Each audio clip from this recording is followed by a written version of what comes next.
ಯಾರ್ರೀ ಇದು ಆ್ಯಂಕರ್ ಅಂತೆ ಯಾರಾದರೂ ಇಷ್ಟು ಮೆತ್ತ ಮಾತಾಡ್ತಾರೆ. KPCC ಅಧ್ಯಕ್ಷರನ್ನಾಗಿ ಮಾತಾಡಿಸ್ತಾ ಇದ್ದೀನಿ. ಸ್ವಾತಿ ಅವರೇ ಮಾಡ್ತಾರೆ ಬಾಹುಬಲಿ ಕಾರ್ಯಕ್ರಮ. ನಾನಿಲ್ಲ, ಡೆಲ್ಲಿಗೆ ಹೋಗ್ಬೇಕು. ಯಾವ ಡೆಲ್ಲಿನೂ ಇಲ್ಲ, ಕಾರ್ಯಕ್ರಮ ಮಾಡಮ್ಮ ಅಂತಾರೆ ಅವರು. ಏನೇ ಅಡುಗೆ ಮನೆ ಬಚ್ಚಿನ ಮನೆ ಥರ ಓಡಾಡ್ತಿಲ್ಲ ನೀನು ಬೆಂಗಳೂರು ಡೆಲ್ಲಿನ. ಎಷ್ಟು ಸಲ ಫ್ಲೈಟ್ ಹತ್ತಿದ್ರಿ? ಲೈಕ್ ಕೌಂಟ್ ಮಾಡಿದ್ದೀರಾ? ಕನೇ ಇಲ್ಲ, ಅಷ್ಟು ಸತಿ ಹತ್ಬಿಟ್ಟಿದ್ದೆ. ಇಷ್ಟೊಂದು ಸೈಲೆಂಟಾಗಿ ಕೂತ್ಕೊಂಡು ಜನರು ಮಾತಾಡೋದನ್ನು ಕೇಳಿಸ್ಕೊತಾರೆ. ನಾಯಕರು ಅಂದರೆ ಹೆಂಗೆ ಜಾಡಿಸ್ಬೇಕು ಅವ್ರನ್ನ, ಹೆಂಗೆ ಪ್ರಶ್ನೆ ಕೇಳಬೇಕು. ಇದು ಇಡೀ ದೇಶ ಮನೆಯಿಂದ ಹೊರಗಡೆ ಬರಬಾರ್ದು ಅಂತ ಮನೇಲಿ ಏನೋ ಲಾಕ್ಡೌನ್ ಅಂತ ಮಾಡಿದ್ರಲ್ಲ ಮೋದಿ, ಅದು ಗಂಟೆ ವರ್ಷ ಮೋದಿ ಅವ್ರನ್ನ ನೀವು ಭೇಟಿ ಮಾಡಿಲ್ವಾ, ಚಿಟ್ ಚಾಟ್ ಮಾಡಿಲ್ವಾ? ಮೋದಿ ಭೇಟಿ ಮಾಡಿದ್ದೀನಿ, ಬಟ್ ಇಂಟರ್ವ್ಯೂ ಮಾಡ ಓಕೆ. ಸಾಕಷ್ಟು ಪ್ರೆಸ್ ಮೀಟ್ಗಳ ಅಟೆಂಡ್ ಮಾಡಿದ್ದೀರಾ ಮೋದಿ ಅವರು? ಪ್ರೆಸ್ ಮೀಟೇ ಮಾಡಿಲ್ಲ ಇವತ್ತಿನ ತನಕ. ಇಲ್ಲ, ಚುನಾವಣೆ ಆದ ನಂತರದಲ್ಲಿ ಪ್ರತಿ ಬಾರಿ ಒಂದು ಪ್ರೆಸ್ ಮೀಟ್ ಮಾಡ್ತಾರೆ. ಅದನ್ನು ನಾನು ಯಾವತ್ತೂ ಅಟೆಂಡ್ ಮಾಡೋಕ್ಕೆ ಸಾಧ್ಯ ಆಗಲಿಲ್ಲ. ಬಿಕಾಸ್ ನಾನು ಲೋಕಸಭೆ ಚುನಾವಣೆ ಒಂದೇ ಕವರ್ ಮಾಡಿರೋವಂಥದ್ದು. ಒಂದು ಲೋಕಸಭೆ ಚುನಾವಣೆ ಅವರು ಅಲ್ಲಿದ್ದಾಗ ನಾನು ಇಲ್ಲಿ ಚಾನಲಲ್ಲಿ ಕೂತ್ಕೊಂಡಿರ್ತಿದ್ದೆ ಪ್ಯಾನಲ್ ಡಿಸ್ಕಷನಲ್ಲಿ. ಬಟ್ ಅದು ಬಿಟ್ಟರೆ ಅವರು ವೋಟಿಂಗ್ ಅವರ ಕ್ಷೇತ್ರದಲ್ಲಿ ಹೋಗಿ ವೋಟ್ ಮಾಡಿದಾಗ ಆವಾಗ ನಾನು ಅವ್ರನ್ನ ಭೇಟಿ ಮಾಡಿದ್ದೀನಿ, ಮಾತಾಡ್ಸಿದ್ದೀನಿ. ಆ್ಯಂಡ್ ರ್ಯಾಲಿಯ ಸಂದರ್ಭದಲ್ಲಿ ಭೇಟಿ ಮಾಡಿದ್ದೀನಿ. ಬಟ್ ಯಾವುದು ಇಂಟರ್ವ್ಯೂ ಮಾಡೋದಕ್ಕೆ ಸಾಧ್ಯ ಆಗಲಿಲ್ಲ. ಲಾಕ್ಡೌನ್ ಅದರ ನಂತರ ಮತ್ತೆ ಡೆಲ್ಲಿಗೆ ಹೋಗ್ನೇ ಇಲ್ವಾ? ಇಲ್ಲ, ಲಾಕ್ಡೌನ್ ಆಯಿತು, ಇಂಟರ್ವ್ಯೂ ಆಯಿತು. ಆಗಿದ ತಕ್ಷಣ ನಮ್ಮ CEO ಅವ್ರು ಕರೆದ್ರು ಬೆಂಗಳೂರಿಗೆ, ಬನ್ನಿ ಚಾನಲ್ನ ಹೊಸದಾಗಿ ಒಂದ್ಸತಿ ರಿವ್ಯಾಂಪ್ ಮಾಡಬೇಕು, ಹೊಸ ಐಡಿಯಾಸ್ ತೊಗೊಂಡು ಮಾಡೋಣ ಅಂತ. ಆಯಿತು ಅಂತ ಬೆಂಗಳೂರಿಗೆ ಬಂದೆ ನಾನು. ಜೊತೆಗೆ ನನ್ನೊಂದು ಫ್ಯಾಮಿಲಿಯಲ್ಲಿ ಕಸಿನ್ ಫಾರ್ ರಿಲೇಟಿವ್ ಒಂದು ಕ್ಲೋಸ್ ಫ್ರೆಂಡ್ ಮದುವೆ ಕೂಡ ಇತ್ತು. ಸೊ ಒಂದು ವೇಳೆಗಾಗಲಿ ಡೆಲ್ಲಿಯ ಸಾಕಷ್ಟು ಗಲ್ಲಿ ಎಲ್ಲ ಸುತ್ತಬಿಟ್ಟಿದ್ದೀರಾ, ಎಲ್ಲ ಗೊತ್ತಾಗ್ಬಿಟ್ಟಿದೆ. ಡೆಲ್ಲಿ ಅಂತಂದರೆ ನನಗೆ ಡೆಲ್ಲಿನ ಅಂತ. ಡೆಲ್ಲಿ ನಮ್ಮ ತಾಯಿ ಅವಾಗ ಹೇಳ್ತಿದ್ರು, ಎಸ್ಪೆಷಲಿ 2019 ತುಂಬ ಟ್ರಾವೆಲ್ ಮಾಡಿಬಿಟ್ಟಿದ್ದೆ ನಾನು, ಬೆಂಗಳೂರು ಡೆಲ್ಲಿ ಅಂತ.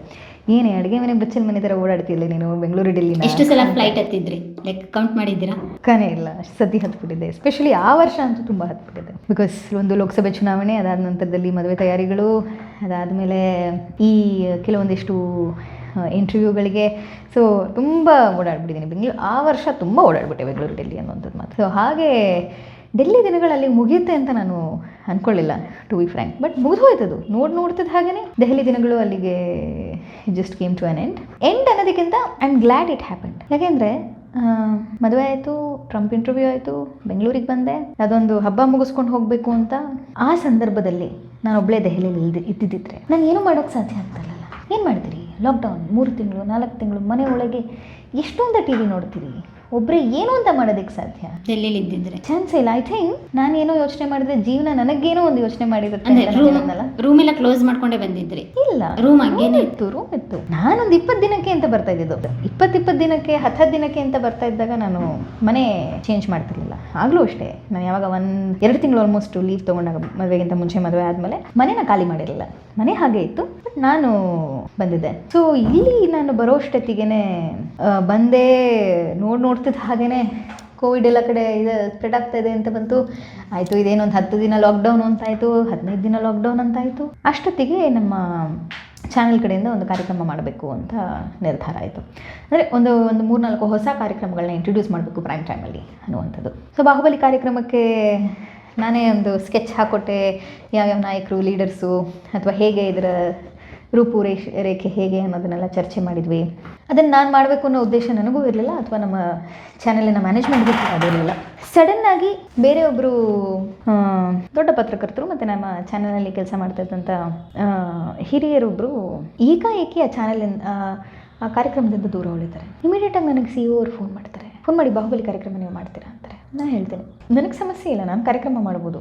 ಆದರೆ ನಾನು ಕಾರ್ಯಕ್ರಮ ಮಾಡಿದ್ರೆ ಇತ್ತೀಚೆಗೆ ಸೋಷಿಯಲ್ ಮೀಡಿಯಾದಲ್ಲಿ ಬಹಳ ವೈರಲ್ ಕೂಡ ಆಗಿದೆ. ನಾನೊಂದು 10 ದಿನ ಇದ್ದೀನಿ ಇವಾಗ. ಲಾಕ್ಡೌನ್ ಆವಾಗ ಕೇವಲ 21 ದಿನಕ್ಕೆ ಇದ್ದಿದ್ದು ಲಾಕ್ಡೌನ್. 21 ದಿನದಲ್ಲಿ 10 ದಿನ ಮುಗ್ದು ಹೋಗಿತ್ತು. 10 ದಿನ ಇದ್ದೀನಿ ನಾನು. ಇನ್ನು ಲಾಕ್ಡೌನ್ ಓಪನ್ ಆಗಿದ ತಕ್ಷಣ ನಾನು ಹೋಗ್ತೀನಿ. ನಾನೊಂದು 10 ದಿನ, ಇನ್ನೊಬ್ರು ಇನ್ನೊಂದು 10 ದಿನ, ಮತ್ತೊಬ್ರು ಇನ್ನೊಂದು 10 ದಿನ ಮಾಡಿದ್ರೆ ಆ ಕಾರ್ಯಕ್ರಮಕ್ಕೊಂದು ಬೆಲೆ ಇರಲ್ಲ. ಸೊ ವೀಕೆಂಡ್ ವಿತ್ ರಮೇಶ್ ಅನ್ನೋದು ಒಂದು ಸೆಲೆಬ್ರಿಟಿ ಇಂಟರ್ವ್ಯೂ ಕಾರ್ಯಕ್ರಮ. ಸೊ ಅದರ ಒಂದು ದೇಸೀಕರಣವನ್ನು ಮಾಡಬೇಕು ಅಂತ ಅಂದ್ಕೊಂಡು ಸಾಕಷ್ಟು ಕಾರ್ಯಕ್ರಮಗಳ ಒಂದು ಮಿಶ್ರಣ ಬಾಹುಬಲಿ ಕಾರ್ಯಕ್ರಮ ಆಗಿತ್ತು. ಸೊ ಕಾರ್ಯಕ್ರಮಕ್ಕೊಂದು ವೇಟೇಜ್ ಇರೋದಿಲ್ಲ. ಯಾರು ಇಲ್ಲಿ ಪರ್ಮನೆಂಟಾಗಿ ಇರ್ತಾರೋ ಅವ್ರ ಕೈಯಲ್ಲಿ ಮಾಡಿಸಿ ಅಂತ ನಾನು ಹೇಳಿದೆ. ಅವರು ಹಿಂದಿಲೇ ಮಾತಾಡ್ತಿದ್ದು, ಯಾರ भी वो मत सोचो, तुम्हें प्रोग्राम करना है तो कर लो, बस 10 दिन के बाद 15 दिन के बाद क्या होगा वो देखेंगे. ಓಕೆ, ಕಾರ್ಯಕ್ರಮ ಮಾಡೋಕ್ಕೆ ಶುರು ಮಾಡಿದೆ.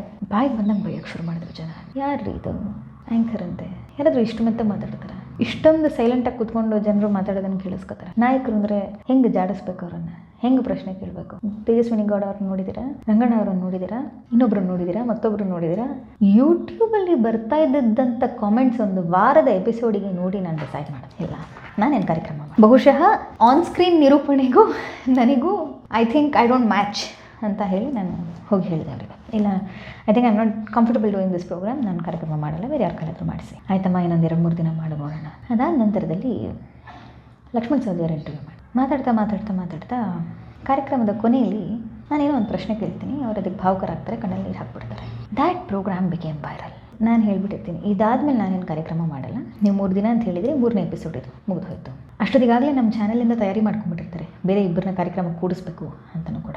ಲಕ್ಷ್ಮಣ್ ಸವದಿ ಅವರ ಇಂಟರ್ವ್ಯೂ ಉತ್ತರ ಕರ್ನಾಟಕದ ಭಾಗದಲ್ಲಿ ಹೆಂಗೆ ಆ ಪ್ರೋಮೋ ವೈರಲ್ ಆಗುತ್ತೆ ಅಂತಂದರೆ, ಅವ್ರ ಕಣ್ಣಲ್ಲಿ ನೀರು ಹಾಕಿರೋ ಒಂದು ವಿಡಿಯೋ ಅವತ್ತೊಂದು ಘಟನೆ, ಅದು ಆ ಘಟನೆ ಒಂಥರ ನನಗೆ ಪ್ರೋಮೋ ಅಲ್ಲಿ ಅದನ್ನು ಬಳಸ್ಕೋತೀವಿ ನಾವು. ಅದನ್ನು ಜಿಲ್ಲೆಗಳಲ್ಲಿ, ಹಳ್ಳಿಗಳಲ್ಲಿ, ಗ್ರಾಮಗಳಲ್ಲಿ ಇಂಟರ್ವ್ಯೂ ನೋಡಿರ್ತಾರೆ ಜನ.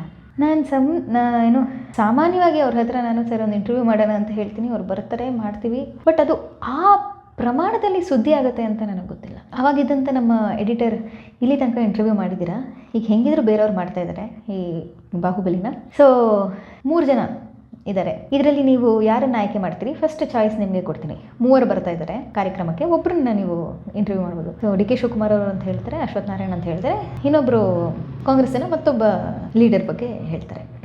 ಆಗಷ್ಟೇ ಡಿ ಕೆ ಶಿವಕುಮಾರ್ ಅವರು KPCC ಅಧ್ಯಕ್ಷರಾಗಿರ್ತಾರೆ. ಅಧ್ಯಕ್ಷರಾಗಿ ಕೇವಲ 1 ವಾರ 10 ದಿನ ಏನೋ ಆಗಿರುತ್ತೆ. ನಾನು ಡಿ ಕೆ ಶಿವಕುಮಾರ್ ಅಂತ ಹೇಳಿ ಇನ್ನು 2 ಆ್ಯಂಕರ್ಸು ಬೇರೆ ಬೇರೆ ನಾಯಕರನ್ನು ಚೂಸ್ ಮಾಡಿ ಬಾಹುಬಲಿ ಕಾರ್ಯಕ್ರಮ ಮಾಡ್ತಾರೆ. ಸೊ ಬಾಹುಬಲಿ ಕಾರ್ಯಕ್ರಮ ಒಂದು 10-15 ಎಪಿಸೋಡ್ಸ್ ಆದ ನಂತರದಲ್ಲಿ ಮಧ್ಯೆ ಒಂದು 5-6 ಎಪಿಸೋಡು ನಾನೊಂದು, ಇನ್ನೊಬ್ಬರೊಂದು ಆ ಥರ ಬರ್ತಾ ಹೋಗುತ್ತೆ. After doing D K Shivakumar KPCC ಅಧ್ಯಕ್ಷರನ್ನಾಗಿ ಮಾತಾಡಿಸ್ತಾ ಇದ್ದೀನಿ. There was no looking back. ಕಣ್ಣಲ್ಲಿ ನೀರು ಹಾಕ್ತಾರೆ ಡಿ ಕೆ ಶಿವಕುಮಾರ್ ಅವರು ಕೂಡ ಕಾರ್ಯಕ್ರಮಕ್ಕೆ. ಒಂದು ಕಡೆ ಒಂದು 4-5 ಎಪಿಸೋಡ್ ಹಿಂದೆ ಸೌದಿ ಅವರು ಕಣ್ಣಲ್ಲಿ ನೀರು ಹಾಕಿರ್ತಾರೆ. ಅದಾದಮೇಲೆ ಡಿ ಕೆ ಶಿವಕುಮಾರ್ ಅವರು, ಅಂದರೆ ಈ ವಾರದಲ್ಲಿ ಸೌದಿ ಅವ್ರದ್ದು ಪ್ರಾಮಿನೆಂಟ್ ಇಂಟರ್ವ್ಯೂ ಆಗುತ್ತೆ, ಮುಂದಿನ ವಾರದಲ್ಲಿ ಡಿ ಕೆ ಶಿವಕುಮಾರ್ ಅವ್ರ ಇಂಟರ್ವ್ಯೂ ಆಗುತ್ತೆ, ಅದರ ಮಧ್ಯದಲ್ಲಿ ಬೇರೆಯವರು ಎಲ್ಲರೂ ಮಾಡ್ತಾ ಇದೆ ಅಂತ ಬಾಹುಬಲಿ ಕಾರ್ಯಕ್ರಮ ಟೆಲಿಕಾಸ್ಟ್ ಆಗ್ತಾ ಇರುತ್ತೆ. Then management comes to a conclusion, nothing doing. Swathi ಅವರೇ ಮಾಡ್ತಾರೆ ಬಾಹುಬಲಿ ಕಾರ್ಯಕ್ರಮ, ನಾನಿಲ್ಲ, ಡೆಲ್ಲಿಗೆ ಹೋಗ್ಬೇಕು, ಯಾವ ಡೆಲ್ಲಿನೂ ಇಲ್ಲ, ಕಾರ್ಯಕ್ರಮ ಮಾಡಮ್ಮ ಅಂತಾರೆ ಅವರು. ನೋಡ್ತಿದ್ದ ಹಾಗೆ 10, 20, 30, 50, 70, 100 ಎಪಿಸೋಡು, 150 ಎಪಿಸೋಡು, 200 ಎಪಿಸೋಡು. ಓ ಮೈ ಗಾಡ್, 100th ಸೆಲೆಬ್ರೇಷನ್ನು ಸುಧಾಮೂರ್ತಿ ಅವರ ಎಪಿಸೋಡ್ ಮಾಡಿ ನಾನು ಆಫೀಸಲ್ಲಿ ಕೇಕ್ ಎಲ್ಲ ಕಟ್ ಮಾಡಿಸ್ತೀನಿ. ಆ ಬಾಹುಬಲಿ ಅನ್ನೋ ಒಂದು ಕಾರ್ಯಕ್ರಮ ಕೇವಲ ನನಗೆ ಐಡೆಂಟಿಟಿ ಅಷ್ಟೇ ಅಲ್ಲ ಕೊಟ್ಟಿದ್ದು, ಬಹುಶಃ ಪತ್ರಿಕೋದ್ಯಮದಲ್ಲಿ, ಇವತ್ತಿನ ಪತ್ರಿಕೋದ್ಯಮದಲ್ಲಿ ನಾನು ಭಾಳ ವೆರಿ ತುಂಬ ನೊಂದ್ಕೊಂಡು ನಾನು ಈ ಮಾತನ್ನು ಹೇಳ್ತೀನಿ. ನ್ಯೂಸ್ ಅಂತಂದರೆ ಕಿರ್ಚಾಟ, ಹಾರಾಟ, ಕೂಗಾಟ ಅಂತ ಇದ್ದಂಥ ಒಂದು ಸಂದರ್ಭದಲ್ಲಿ, ನ್ಯೂಸ್ ಅಂತಂದರೆ ನೀವು ಕೋಟ್ ಹಾಕೋಬೇಕು, ಸೂಟ್ ಹಾಕೋಬೇಕು, ಫಾರ್ಮಲ್ ಪ್ಯಾಂಟ್ ಮತ್ತು ಶರ್ಟ್ ಹಾಕೋಬೇಕು, ಹಂಗೆ ಮಾಡಿದ್ರೆ ಮಾತ್ರ ನೀವೊಬ್ಬಳು ನ್ಯೂಸ್ ಪ್ರೆಸೆಂಟರ್ ಆಗೋದಕ್ಕೆ ಸಾಧ್ಯ. ಇಲ್ಲ ಅಂತಂದರೆ ನೀವು ಅದಕ್ಕೆ ಅರ್ಹರಲ್ಲ ಅನ್ನುವಂಥ ಒಂದು ಟ್ರೆಂಡ್ ಕಳೆದ ಒಂದು ಸುಮಾರು 10 ವರ್ಷ, ಕನಿಷ್ಠ 8 ವರ್ಷದಿಂದ ಪ್ರಬಲವಾಗಿ 5 ವರ್ಷದಿಂದ ಸುದೀರ್ಘವಾಗಿ ನಡೀತಾ ಇರುತ್ತೆ ಕನ್ನಡ ಸುದ್ದಿ ಮಾಧ್ಯಮದಲ್ಲಿ. ಕೋವಿಡ್ ಲಾಕ್ಡೌನ್ ಆಗಿರುತ್ತೆ, ಸೂಟ್ ಗೀಟ್ ಹೊಲ್ಸೋದಕ್ಕೆ ನನ್ನ ಹತ್ರ ಟೈಮೂ ಇರೋದಿಲ್ಲ, ಹೊಲ್ಕೊಡೋಕ್ಕೆ ಯಾರು ಟೈಲರ್ಸೂ ಇರೋದಿಲ್ಲ, ಯಾವ ಗಾರ್ಮೆಂಟ್ ಶಾಪ್ಗಳೂ ಓಪನ್ ಮಾಡಿರಲಿಲ್ಲ. ನಮ್ಮ ತಾಯಿಯ ಒಂದು ಹಳೆಯ ಒಂದು 200-250 ಸೀರೆಗಳನ್ನ ತಗೊಂಬರ್ತೀನಿ, ಈ matching black, blue, skin colour, white colour, ಈ 4 ಬ್ಲೌಸ್ ಇಟ್ಕೋತೀನಿ. ಅದನ್ನೇ ಚೇಂಜ್ ಮಾಡ್ಕೊಂಡು ಪ್ರತಿದಿನ ಸೀರೆ ಚೇಂಜ್ ಮಾಡ್ಕೊಂಡು ನಾನು ಕಾರ್ಯಕ್ರಮನ ಮಾಡ್ತಾ ಹೋಗ್ತೀನಿ. ಅನಿವಾರ್ಯತೆಯಿಂದ ಸೃಷ್ಟಿಯಾದಂತಹ ಒಂದು ಟ್ರೆಂಡು ಅವತ್ತಿನ ದಿನಕ್ಕೆ ಪ್ರತಿದಿನ ನಾನು ನೋಡಿದ್ದೀನಿ ನಂದಿನಿ. ಪ್ರತಿಯೊಬ್ಬ ಸೆಲೆಬ್ರಿಟಿ ಯಾರೋ ಒಬ್ಬರು ಬಾಹುಬಲಿ ಕಾರ್ಯಕ್ರಮದ ಬಗ್ಗೆ ತಮ್ಮ ಫೇಸ್ಬುಕ್ ಗೋಡೆ ಮೇಲೆ ಬರ್ಕೊಳ್ಳದೆ ಇರದೇ ಇರುವಂಥ ದಿನನೇ ಇಲ್ಲ. ಇವತ್ತು ಯಾವುದೋ ಒಂದು ಸೆಲೆಬ್ರಿಟಿ ಆಗಿರ್ಬೋದು, ನಾಳೆ ಇನ್ಯಾವುದೋ ಒಂದು ಸೆಲೆಬ್ರಿಟಿ ಆಗಿರ್ಬೋದು, ಮತ್ತೊಬ್ಬರಾಗಿರ್ಬೋದು, ಕಾರ್ಯಕ್ರಮಕ್ಕೆ ಬಂದು ಹೋಗಿರೋರಾಗಿರ್ಬಹುದು, ಅಥವಾ ಕಾರ್ಯಕ್ರಮಕ್ಕೆ ಬರಬೇಕು ಅಂತ ಇಚ್ಛೆ ಪಡ್ತಾ ಇರೋವಂಥರಾಗಿರ್ಬೋದು. ಒಂದು ಮೀಮ್ ಕ್ರಿಯೇಟ್ ಆಗೋಗಿತ್ತು, ಮುಂದಿನ ದಿನಗಳಲ್ಲಿ ನೀನು ಏನಾಗಬೇಕು ಅಂತ ಬಯಸ್ತೀಯ ಅಂತಂದರೆ ನಾನು ಬಾಹುಬಲಿ ಕಾರ್ಯಕ್ರಮದಲ್ಲಿ ಬರೋ ಹಾಗಾಗಬೇಕು ಅಂತ ಬಯಸ್ತೀನಿ ಅನ್ನುವಂಥದ್ದು. ಸೊ ಆ್ಯಂಡ್ ಬಹುಶಃ ನೀವು ನೋಡಿರ್ಬೋದು ಕೆಲವೊಂದಿಷ್ಟು ರೀಲ್ಸ್ ಎಲ್ಲ ಭಾಳ ವಾಯ್ಸ್ ವೈರಲ್ ಆಗಿರುವಂಥದ್ದು. ಇಷ್ಟು ರಿಸ್ಕ್ ತೊಗೊಂಡು ಈ ಕೆಲಸಕ್ಕೆ ಯಾಕೆ ಬರಬೇಕು ಅಂತ ಅಂದ್ಕೊಂಡಿದ್ದೀರಿ ಅಂತ ನಾನು ನಮ್ಮ ಲೈನ್ ಮ್ಯಾನ್ಗಳನ್ನು ಕೇಳಿದಂಥ ಒಂದು ಪ್ರಶ್ನೆ. ಕೇವಲ ಆ ಪ್ರಶ್ನೆಯನ್ನು ಇಟ್ಕೊಂಡು ಸಹಸ್ರಾರು ರೀಲ್ಗಳಿಗೆ ಆ ಧ್ವನಿಯನ್ನು ಬಳಸ್ಕೊಂಡಿದ್ದಂಥದ್ದು. ಆ್ಯಂಡ್ ಎಷ್ಟೋ ಜನ ಸಂಜೆ 7 ಗಂಟೆಗೆ ಬರ್ತಾ ಇದ್ದ ಕಾರ್ಯಕ್ರಮ ಮಾರನೇ ದಿನ ಬೆಳಗ್ಗೆ ಟೆಲಿಕಾಸ್ಟ್ ಆಗ್ತಿತ್ತು, ರಿಪೀಟ್ ಟೆಲಿಕಾಸ್ಟು. ನನಗೆ ಎಷ್ಟೋ ಜನ ಫೋನ್ ಮಾಡಿ ಹೇಳಿರೋದಿದೆ, ನಾವು ಸಂಜೆನೂ ನೋಡ್ತೀವಿ, ನಾವು ಮಾರನೇ ದಿನ ಬೆಳಗ್ಗೆನೂ ನೋಡ್ತೀವಿ ಅಂತ. ಇದು ನನಗೆ ಗೊತ್ತಿದ್ದಂಥ ಒಂದು ಸೆಕ್ಟರಲ್ಲಿ ಜನ ಮಾತಾಡಿದ್ದು.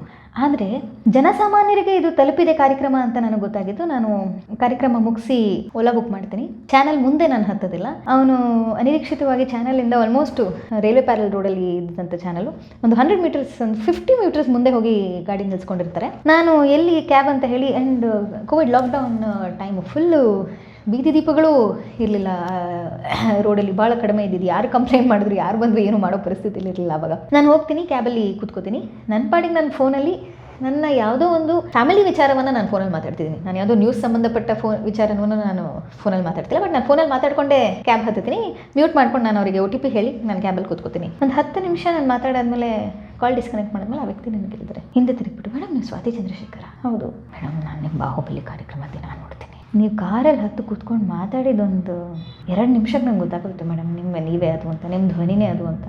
ಆವಾಗ ನನಗೆ ರಿಯಲೈಸ್ ಆಗುತ್ತೆ, ಓಕೆ, ಬಿಕಾಸ್ ಕೋವಿಡ್ ಸಂದರ್ಭ, ಹೊರಗಡೆ ಏನು ನಡೀತಿದೆ ಅಂತ ಗೊತ್ತಿಲ್ಲ.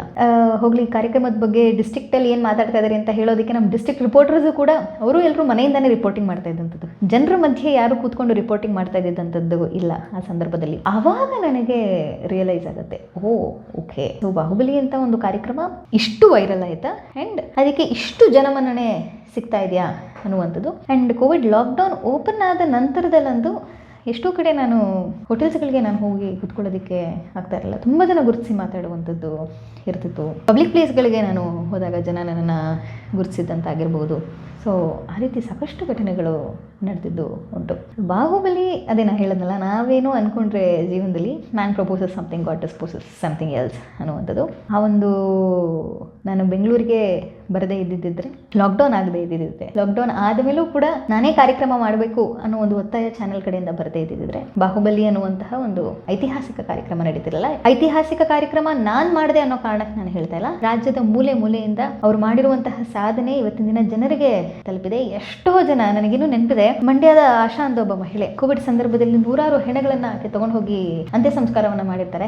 ಆದರೆ ಆಕೆಗೆ ಓಡಾಡೋದಕ್ಕೆ ಆಂಬ್ಯುಲೆನ್ಸ್ ಇರೋದಿಲ್ಲ. ಲಯನ್ಸ್ ಕ್ಲಬ್ ಅವರು ನನ್ನ ಆಫೀಸ್ ತನಕ ಹುಡ್ಕೊಂಡು ಬರ್ತಾರೆ, ಮೇಡಮ್ ನೀವು ಮಾಡಿರೋ ಇಂಟರ್ವ್ಯೂಲಿ ಆ ಲೇಡಿಯನ್ನು ನಾವು ಹುಡುಕಿದ್ದೀವಿ, ಅವ್ರಿಗೊಂದು ಆಂಬ್ಯುಲೆನ್ಸ್ ಕೊಡ್ತಾ ಇದ್ದೀವಿ, ನೀವೇ ಒಂದು ಆಂಬ್ಯುಲೆನ್ಸ್ ಹಸ್ತಾಂತರ ಮಾಡಬೇಕು ಅನ್ನುವಂಥದ್ದು. ಸೊ ಈ ರೀತಿಯಾದಂಥ 100 ಘಟನೆಗಳು, ಈ ರೀತಿ 100 ಸಾಧಕರು ಆ ಕಾರ್ಯಕ್ರಮದ ಮೂಲಕ ರಾಜ್ಯದ ಜನತೆಗೆ ಪರಿಚಯ ಆದರು. ಆ್ಯಂಡ್ ಸೆಲೆಬ್ರಿಟಿಗಳು ಮಾಡುವಂಥದ್ದು ಅಥವಾ ಅವರ ಒಂದು ಯಶೋಗಾಥೆ, ಅವರ ಒಂದು ಬದುಕಿನ ಚರಿತ್ರೆ ತುಂಬ ಜನಕ್ಕೆ ಗೊತ್ತಿರುತ್ತೆ. ಆದರೆ ಸಾಮಾನ್ಯರಲ್ಲೂ ಅಸಾಮಾನ್ಯ ಸಾಧನೆ ಮಾಡಿರುವಂತಹ ಎಷ್ಟೋ ಜನ ಇರ್ತಾರೆ. ಆದರೆ ಅವರನ್ನು ಗುರುತಿಸಿ ಜನರ ಮುಂದೆ ತಗೊಂಡು ಹೋಗಿದ್ದು ನನಗೆ ಭಾಳ ತೃಪ್ತಿ ಕೊಟ್ಟಂಥ ಒಂದು.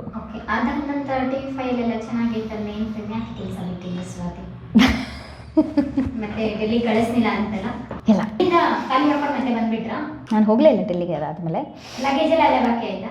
ಇಲ್ಲ, ನನ್ನ ಫ್ರೆಂಡಿಗೆ ಹೇಳಿ ನಾನು ಮನೆ ಖಾಲಿ ಮಾಡಿಸಿದ್ದೆ. ನನ್ನ ಫ್ರೆಂಡಿಗೆ ರಿಕ್ವೆಸ್ಟ್ ಮಾಡಿ, ನನ್ನ ಕ್ಲೋಸ್ ಫ್ಯಾಮಿಲಿ ಫ್ರೆಂಡ್ಸ್ ಡೆಲ್ಲಿಲಿ ಇರ್ತಿದ್ರು. ಸೊ ಅವ್ರಿಗೆ ಹೇಳಿ ಪ್ಯಾಕರ್ಸ್ ಆ್ಯಂಡ್ ಮೂವರ್ಸಲ್ಲಿ ಮನೆ ಖಾಲಿ ಮಾಡಿಸಿ, ಅಲ್ಲಿ ಒಬ್ಬರ ಸಂಸದರಿಗೆ ಫೋನ್ ಮಾಡಿ ಕೇಳಿ, ಸೊ ಒಂದು ದೊಡ್ಡ ಮನೆಯಲ್ಲಿ ಅವ್ರ ಔಟ್ ಹೌಸಲ್ಲಿ ನಾನು ನನ್ನ ಲಗೇಜನ್ನು ಇಡಿಸಿ ಮನೆ ಅಂತೂ ಖಾಲಿ ಮಾಡಿದ್ದೆ. ಬಿಕಾಸ್ ಈಗಾಗಲೇ 3-4 ತಿಂಗಳಾಗಿತ್ತು. ಮತ್ತೆ ವಾಪಸ್ ನಾನು ಡೆಲ್ಲಿಗೆ ಬಹುಶಃ ಸದ್ಯಕ್ಕಂತೂ ಹೋಗೋದಿಲ್ಲ ಅಂತ ನನಗೆ ಅರ್ಥ ಆಗಿತ್ತು. ಮನೆ ಖಾಲಿ ಮಾಡಿಸಿದ್ದೆ. ಆ್ಯಂಡ್ ಡೆಲ್ಲಿಯಲ್ಲಿ ನಾನೇ ಸಂಪಾದನೆ ಮಾಡಿ ತೊಗೊಂಡಂಥ ನನ್ನ ಮೊದಲನೇ ಕಾರು ಡೆಲ್ಲಿಯಿಂದ, ಅದನ್ನು ಕೂಡ ನಾನು ಒಂದು 6 ತಿಂಗಳಾದಮೇಲೆ ಬೆಂಗಳೂರಿಗೆ ವಾಪಸ್ಸು ತರಿಸ್ಕೊಂಡಿದ್ದೆ. ಸೊ ಡೆಲ್ಲಿಗೆಲ್ಲ ಕಾರ್ ಡ್ರೈವಿಂಗ್ ಎಲ್ಲ ಮಾಡ್ತಾ ಇದ್ರಾ? ಹಾಂ, ಕಾರ್ ತೊಗೊಂಡಿದ್ದೆ. ಹೌದು, ಬಲೆನೋ ರೆಡ್ ಕಲರ್, ನನ್ನ ಫೇವ್ರೇಟ್. ಅಲ್ಲೆಲ್ಲ ಯಾವಾಗಲೂ ಕೂಡ ತುಂಬ ಟ್ರಾಫಿಕ್ ಅಂತಾರಲ್ಲ? ಇಲ್ಲ, ಸೆಂಟ್ರಲ್ ಡೆಲ್ಲಿಯಲ್ಲಿ ಟ್ರಾಫಿಕ್ ಇದೆ. ಹೊರಗಡೆ ಹೋದರೆ ಟ್ರಾಫಿಕ್ ಖಂಡಿತವಾಗ್ಲೂ ಇರುತ್ತೆ. ಬಟ್ ಸೆಂಟ್ರಲ್ ಡೆಲ್ಲಿ ಬಿಟ್ಟು ಹೋಗುವಂಥದ್ದು ಏನೂ ನಮಗೇನು ಇರ್ತಿರ್ಲಿಲ್ಲ. ಅದೇ ವಿಸಿನಿಟಿಯಲ್ಲೇ ಸುತ್ತುತ್ತಾ ಇದ್ದಿದ್ದರಿಂದ ಸಮಸ್ಯೆ ಆಗ್ತಿರಲಿಲ್ಲ. ಎಲ್ಲ ಚೆನ್ನಾಗಿ ನಡೀತಿತ್ತು. ಯಾಕೆ ಚಾನಲ್ ನಾನು ಬಿಟ್ಟಿದ್ದು? ಚಾನಲ್ ಬಿಟ್ಟಿದ್ದು ನಾನು ನನ್ನ ಜೀವನದಲ್ಲಿ ಕಲಿತಂಥ ಒಂದು ದೊಡ್ಡ ಪಾಠ. ಏನೇ ಆಗಲಿ, ನೀವು ಎಷ್ಟೇ ಒಳ್ಳೆಯದನ್ನು ಬಯಸಿದ್ರು ಕೆಲವು ಬಾರಿ ಸಂಸ್ಥೆಗೆ always there is a hierarchy in the system. So system ಯಾವತ್ತೂ ಕೇಳುವಂಥದ್ದು ನಿನ್ನ ಮೇಲೆ ಇರುವಂತಹ ವ್ಯಕ್ತಿಯ ಅಭಿಪ್ರಾಯವೇ ಹೊರತು ನಿಮ್ಮ ಅಭಿಪ್ರಾಯ ಅಲ್ಲ ಅನ್ನುವಂಥದ್ದು. ಅದು ಅವ್ರ ತಪ್ಪು ಅಂತ ನಾನು ಹೇಳಲ್ಲ. This is how system works anywhere. ಈಗ ಏನೊಂದು ಸಮಸ್ಯೆ ಆಗಿರುತ್ತೆ, ಈಗ ಫಾರ್ ಎಕ್ಸಾಂಪಲ್ ನಿಮ್ಮ ವಿಡಿಯೋ ಜರ್ನಲಿಸ್ಟ್ ಏನೋ ಒಂದು ಸಮಸ್ಯೆ ಮಾಡಿರ್ತಾರೆ, ಅವ್ರ ಮೇಲ್ಗಡೆ ಕ್ಯಾಮ್ರಾ ಹೆಡ್ ಇರ್ತಾರೆ. ಸೊ ವಿಡಿಯೋ ಜರ್ನಲಿಸ್ಟ್ನ ನೀವು ಕರೆಸಿ ಏನು ಸಮಸ್ಯೆ ಅಂತ ಕೇಳಿದ್ರೆ ಕ್ಯಾಮ್ರಾ ಹೆಡ್ಡನ್ನು ಕರೆಸಿ ಕೇಳ್ತೀರಾ. ಸೊ ಕ್ಯಾಮ್ರಾ ಹೆಡ್ಡೇ ಡಿಸಿಷನ್ ತಗೊಳ್ಳೋ ಅಂತ ಒಂದು ಪ್ರಮೇಯವನ್ನು ನೀವು ಅವರಿಗೆ ಅಥವಾ ಒಂದು ಅಧಿಕಾರವನ್ನು ನೀವು ಅವ್ರಿಗೆ ಕೊಡ್ತೀರಾ. ಸೊ ನನ್ನ ವಿಚಾರದಲ್ಲೂ ಅದೇ ಆಯಿತು. TV5ಗೆ ಅಥವಾ ನಾನು ಅವತ್ತಿನ ದಿನ ಕೆಲಸ ಮಾಡ್ತಾ ಇದ್ದಂಥ ಸಂಸ್ಥೆಗೆ ಇನ್ವೆಸ್ಟ್ಮೆಂಟ್ ಬೇಕು ಅನ್ನುವಂಥ ಒಂದು ಸುದ್ದಿ ಅಷ್ಟೊತ್ತಿಗಾಗಲೇ ಹರಿದಾಡ್ತಿರುತ್ತೆ. ಚಾನಲ್ ಮಾರಾಟ ಆಗಬಹುದು ಅಂತಿರುತ್ತೆ, ಇಲ್ಲ ಅಂತಿರುತ್ತೆ. ಸೊ ಸಾಕಷ್ಟು ವಿಚಾರಗಳು ನಡೀತಾ ಇರುತ್ತೆ. ಆಗ ನನಗೆ ಗೊತ್ತಿದ್ದಂಥ ಒಂದು 3 ಜನ ಹತ್ರ ನಾನು ಇದನ್ನು ಡಿಸ್ಕಸ್ ಮಾಡ್ತೀನಿ. ಇನ್ವೆಸ್ಟರ್ಸ್ ಆಗಿ ಅವರೊಂದು 2 ಮೀಟಿಂಗ್ ಕೂಡ ಮಾಡ್ತಾರೆ. ಅದಾದ ನೀವೇ ಆಂಕರ್ ಆಗಿ ನೀವೇ ಇನ್ವೆಸ್ಟರ್ ಹುಡ್ಕೊ ಬಂದ್ರ. ಗ್ರೇಟ್. ಸೊ ಇದೇ ಸಂದರ್ಭದಲ್ಲಿ ನನ್ನ ಮೇಲಿರುವಂತಹ ಅವತ್ತಿನ ದಿನ ಚಾನಲನ್ನು ಉಸ್ತುವಾರಿಯನ್ನು ವಹಿಸಿದಂತಹ ಚಾನಲ್ ಹೆಡ್ಡಿಗೆ ಅವರ ಕಡೆಯಾದಂಥ ಒಬ್ಬ ಇನ್ವೆಸ್ಟರನ್ನ ಕರ್ಕೊಂಡು ಬಂದಿರ್ತಾರೆ.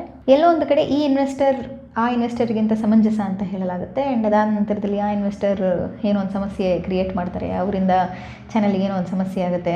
ಸೊ ಅಲ್ಲಿಂದ ಒಂದು ಸ್ವಲ್ಪ ಚಾನಲ್ ಹೆಡ್ಗೆ ಮತ್ತು ಮ್ಯಾನೇಜ್ಮೆಂಟಿಗೆ ಏನೋ ಒಂದು ಕಿತ್ತಾಟ ಶುರುವಾಗುತ್ತೆ. ನಾನು ಕರ್ಕೊಂಬಂದಂಥ ಇನ್ವೆಸ್ಟರಿಂದ ಮೂವ್ ಮಾಡಬೇಕು ಅಂತಾಗುತ್ತೆ. ಬಟ್ ಇವರ ಸ್ಟೇಕ್ ಹೋಲ್ಡಿಂಗ್ಗೆ ಮತ್ತು ಅವ್ರ ಆಫರಿಗೆ ಮ್ಯಾಚ್ ಆಗೋದಿಲ್ಲ. ಅದೆಲ್ಲವೂ ಕೂಡ ಕೊಲ್ಯಾಪ್ಸ್ ಆಗುತ್ತೆ. ಬಟ್ ಅವತ್ತಿಂದ ಎಲ್ಲೋ ಒಂದು ಕಡೆ ಇಲ್ಲ, ಬಹುಶಃ ಇದು ನಾನು ಸುಮ್ಮನೆ ಇದ್ದಿದ್ದರೆ ಬಹುಶಃ ನನ್ನ ಚಾನಲ್ ಹೆಡ್ ಅವತ್ತಿನ ದಿನ ಕರ್ಕೊಂಡು ಬಂದಂಥ ಇನ್ವೆಸ್ಟರ್ ಇಂದ ಚಾನಲ್ ಮುಂದೆ ಹೋಗ್ತಿತ್ತು ಅನ್ನೋ ಒಂದು ಮನೋಭಾವನೆಗೆ ನಮ್ಮ ಚಾನಲ್ ಹೆಡ್ ಬರ್ತಾರೆ ಅವತ್ತಿನ ದಿನಕ್ಕೆ. ನನ್ನ ಅವರ ಮಧ್ಯೆ ಒಂದು ಸಣ್ಣ ಕೋಲ್ಡ್ ವಾರ್ ಅಂತ ನಡೀತಾನೆ ಇರುತ್ತೆ. ನನ್ನ ಪಾಡಿ ನಾನು ಇರ್ತೀನಿ, ನನ್ನ ಕೆಲಸ ನಾನು ಮಾಡ್ತಿರ್ತೀನಿ. ನನಗೆ ನಾನು ಬಾಹುಬಲಿ ಬ್ಯಾಕಪ್ ಎಪಿಸೋಡ್ಸ್ನ ಮಾಡ್ತೀನಿ. ಮಾಡಾದಮೇಲೆ ಒಂದು ವಾರದ ರಜೆ ಕೇಳ್ತೀನಿ. ನಾನು ಕಂಟಿನ್ಯೂಸ್ ನಾನ್ ಸ್ಟಾಪ್ ಸಂಡೇ ಇಲ್ದೇನೂ ಕೂಡ ಕೆಲಸ ಮಾಡಿರ್ತೀನಿ ನಾವು, ಎಸ್ಪೆಷಲಿ ಬಾಹುಬಲಿ ಶುರು ಮಾಡಾದ್ಮೇಲೆ. ಬಿಕಾಸ್ ಪ್ರತಿದಿನ ಟೆಲಿಕಾಸ್ಟ್ ಆಗ್ತಾ ಇದ್ದಂಥ ಎಪಿಸೋಡು. ಸೊ ಒಂದು ದಿನವೂ ರೆಸ್ಟ್ ತೊಗೊಳೋದಕ್ಕೆ ಸಾಧ್ಯ ಇಲ್ಲ. ರೆಸ್ಟ್ ತೊಗೊಂಡ್ರೂ ಎಡಿಟಿಂಗ್ ಆಗಬೇಕಾಗಿರುತ್ತೆ ಕಾರ್ಯಕ್ರಮ. ಸೊ ಎಡಿಟಿಂಗಿಗೆ ನಾನೇ ಕೂತ್ಕೊಳ್ಬೇಕಾಗತ್ತೆ ಕಾರ್ಯಕ್ರಮಕ್ಕೆ. ಸೊ ಪ್ರತಿ ಎಪಿಸೋಡ್ನು ನಾನು ವಾರದಲ್ಲಿ 5 ದಿನ ಇದ್ರೂ ಮಿಕ್ಕ 2 ದಿನಗಳು ಎಡಿಟಿಂಗ್ ಕೆಲಸದಲ್ಲಿ ನಾನು ಇರ್ತಿದ್ದೆ. ಇಲ್ಲ ಬ್ಯಾಕಪ್ ಎಪಿಸೋಡ್ಸ್ ಮಾಡಬೇಕಾಗ್ತಿತ್ತು ನಮಗೆ. ಆ್ಯಂಡ್ ಕೆಲವು ಎಪಿಸೋಡ್ಸ್ ಹೇಗಾಗೋದು ಅಂತಂದರೆ ಮಾಡಿರ್ತಿದ್ವಿ, ನಮಗೆ ಸ್ಯಾಟಿಸ್ಫ್ಯಾಕ್ಷನ್ ಇರ್ತಿರ್ಲಿಲ್ಲ. ರೀ ಶೂಟ್ ಮಾಡಿರುವಂಥ ಒಂದು 2 ಸಂದರ್ಭ, ತುಂಬ ಇಲ್ಲ ಬಟ್ ಅಟ್ಲೀಸ್ಟ್ 2 ಸಂದರ್ಭಗಳು ಇದೆ.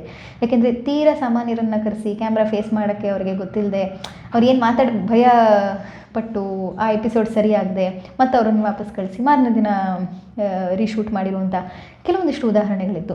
ಸೊ ಸತತವಾಗಿ ನಾನು 9 ತಿಂಗಳು ಒಂದೇ ಒಂದು ದಿನ ರಜಾ ಇಲ್ಲದೆ, ನಾನು 10 ತಿಂಗಳು ಆಲ್ಮೋಸ್ಟ್ ಒಂದೇ ಒಂದು ದಿನ ರಜಾ ಇಲ್ಲದೆ ನಾನು ಕೆಲಸ ಮಾಡಿ. ಸೊ ನಾನು ನನ್ನ ಎಪಿಸೋಡ್ಸ್ನ ಬ್ಯಾಕಪ್ ಮಾಡಿ ಒಂದು ವಾರದ ರಜಾಗೆ ಎಲ್ಲೋ ಒಂದು ಕಡೆ ಅವತ್ತಿನ ದಿನ ಅಂದರೆ ನನ್ನ ಇಮಿಡಿಯೇಟ್ ಹೆಡ್ಡಿಗೆ ನಾನು ರಜಾ ಕೇಳ್ತೀನಿ. ಸೊ ಪಕ್ಕದ ಚೇಂಬರಲ್ಲಿ ಕೂತಂತ ನನ್ನ ಚಾನಲ್ ಹೆಡ್ ಏನೋ ಒಂದು ಕಾಮೆಂಟ್ ಮಾಡ್ತಾರೆ. ಅದಕ್ಕೆ ನಮ್ಮ ಚಾನಲಲ್ಲಿ ಹೇಗೆ ವ್ಯವಸ್ಥೆ ಇತ್ತು ಅಂದರೆ ಇಲ್ಲಿ ಮಾತಾಡೋದು ಇಲ್ಲಿ ಕೇಳಿಸ್ತಿತ್ತು, ಇಲ್ಲಿ ಮಾತಾಡೋದು ಇಲ್ಲಿ ಕೇಳಿಸ್ತಿತ್ತು, ಆ ರೀತಿ. ಅದನ್ನು ಕೇಳಿಸ್ಕೊಂಡು ಎಲ್ಲ ಒಂದು ಟ್ರಿಗರ್ ಆಗುತ್ತೆ ನನಗೆ. ನಾನು ನೇರವಾಗಿ ಹೋಗಿ ಬಹುಶಃ ಇದನ್ನೆಲ್ಲ ಇತ್ಯರ್ಥ ಮಾಡ್ಕೋಬೇಕು ಅಂತ ನಾನು ಹೋಗ್ತೀನಿ. ಬಿಕಾಸ್ ಅಲ್ಲಿ ತನಕನೂ ಪರಸ್ಪರವಾಗಿ ನಾವು ಮಾತಾಡ್ಕೊಂಡಿರೋದಿಲ್ಲ, ಏನೇ ಇದ್ರೂ ಇಂಡೈರೆಕ್ಟ್ ಕಾನ್ವರ್ಸೇಷನ್ ಇರುತ್ತೆ. ನಾನು ಹೋಗ್ತೀನಿ ಆ್ಯಂಡ್ ಅವರು ಏನೋ ಖಾರವಾಗಿ ಮಾತಾಡ್ತಾರೆ, ನಾನು ಏನೋ ಖಾರವಾಗಿ ಮಾತಾಡ್ತೀನಿ. If you want you may leave ಅಂತಾರೆ. ಓಕೆ ಅಲ್ಲಿ ರಿಸೈನ್ ಅಂತ. ಅಲ್ಲಿಗೆ ಆ ಒಂದು ನೋಡ್ತಿದ್ದ ಹಾಗೆ ಆ ಚಾಪ್ಟರ್ ಮುಗಿತು. Or I don't know whether it was I was made to resign, ನನಗೆ ಗೊತ್ತಿಲ್ಲ. That might also be one of the reason. Because ಎಷ್ಟೋ ಸತಿ ನೀವು ಕೆಲವು ಸಂದರ್ಭಗಳಿಗೆ ಹೋಗೋದಿಲ್ಲ, ನಿಮ್ಮನ್ನ ಕೆಲವು ಸಂದರ್ಭಗಳಿಗೆ ತಳ್ಳಲ್ಪಡುತ್ತೆ. ಆವತ್ತಿನ ದಿನಕ್ಕೆ ಆಗಿದ್ದದೆ ಆ ಸಿಚುಯೇಷನ್ಗೆ ನನ್ನನ್ನು